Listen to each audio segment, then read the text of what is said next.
In today's video, we're going to be going over some do's and don'ts for your property management website that can help you attract more property management leads. So stick around. The first do for your website is to make sure that you're doing the right targeting. So first of all, define your audience. Who is your target audience, and what kind of property types do they own? What are some of the essential services that they're looking for? By defining your target audience, you're going to be better targeting with your messaging on your website. So you want to make sure that you're outlining who that target audience is, and then creating messaging around them. So have clear CTAs, define subjects that would be attractive for them, and make sure that the content on your website is what your target audience would want to see. Now, the first don't for your property management website is don't make it hard for your users to reach out to you. I've seen a lot of websites where in order to get in touch with somebody on the other side, they require that you fill out a form or schedule a call through a call scheduling button or something like that. You want to be accessible. You want to make sure that if somebody's ready to move on to the next step, that they're able to get a hold of you. So have contact information on your website. Well, you can still have forms, but give people those options. If they want to get in touch with you more or less right away, make it so that your contact information's on there. If they want to get in touch with somebody without even having to pick up the phone, live chat can be an option. Or you could have your standard forms on there that they can fill out with their information, and then you reach out to them when you're able to do so. So you just want to make sure that you're not making it super difficult for somebody who wants to get in touch with you to get in touch with you. Now, the next thing you should be doing on your website is making sure that all of the pages that you have are targeted. So I don't just mean the target audience like the last do, but what I do mean is if you're servicing multiple locations, have pages for each and every location that you're servicing. So you want to make sure that the content that you're putting on your website isn't getting jumbled on one singular page.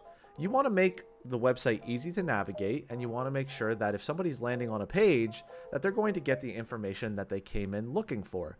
So make sure that every page that you have is targeted to a specific topic, and that's going to end up helping you with your SEO as well, because you're going to have these targeted pages that are dedicated to certain keywords. So make sure that your pages are staying targeted and focused on a certain subject. Now, the next don't for your website is making sure that you're not having just walls of text. And this is something that I see a lot on a lot of different websites in a lot of different industries. I'll get to a page and there will be 1,000 words on that page, and it will just be a wall of text. You keep scrolling and it's just more and more words. There's nothing to break up that content. Now, the problem with this is visually, a wall of text is incredibly boring, but it's also just kind of hard to read. There's no visual indicators of where you were if you look away for a second. So don't be afraid to break up your content with images, because it's going to be more visually appealing, but it's also going to be easier for the user to keep track of where they left off if they, move on to a different tab to check something, or they get a message on Facebook. So make sure that you're breaking up that wall of text when you're creating content on your website. The next don't for your website is don't block the screen with, a ton of different pop-ups. There's nothing more annoying than getting to a website and getting that pop-up. Now, pop-ups in themselves are not that bad, but you close one pop-up, you start scrolling, another pop-up happens, and you're just consistently getting pop-ups that are blocking the content that you were trying to read.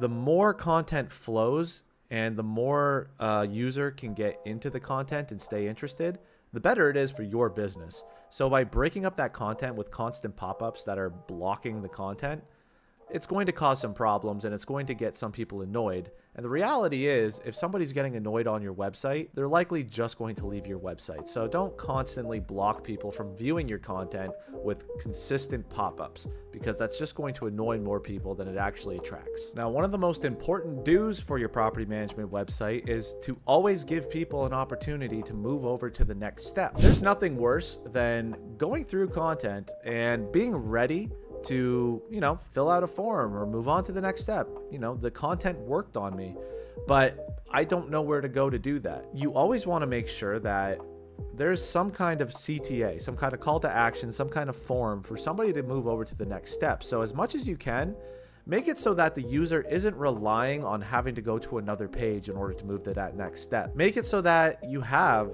a lot of different places for somebody to fill out their information.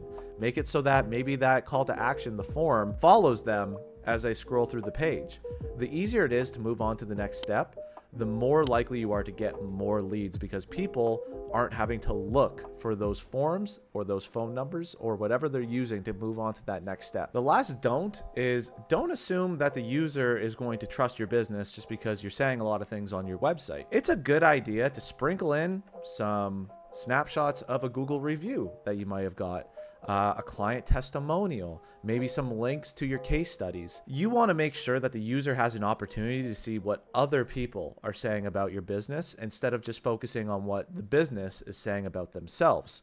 So don't make it assumed that everyone who's reading what you're saying and saying that, you know, our service is great, our property management services are the best out there, don't assume that they're going to trust that.